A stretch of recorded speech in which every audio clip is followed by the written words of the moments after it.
Hey everyone, I just want to do a quick tour to show you the new space. After 3 months, it's finally completed on this side. You used to go in this door, you're not going in there anymore because it's all demo work taking place. This is going to be the new entrance. So you'll come in here,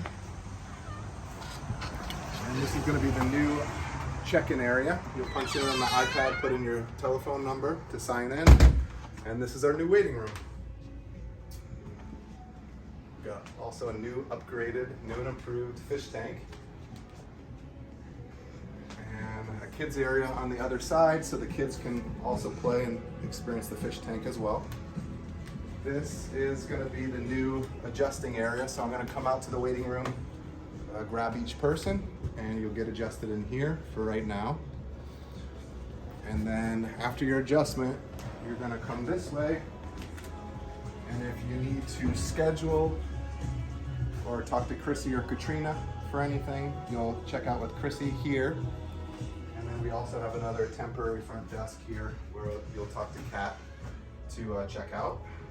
And then come around this way and you could just exit this door here.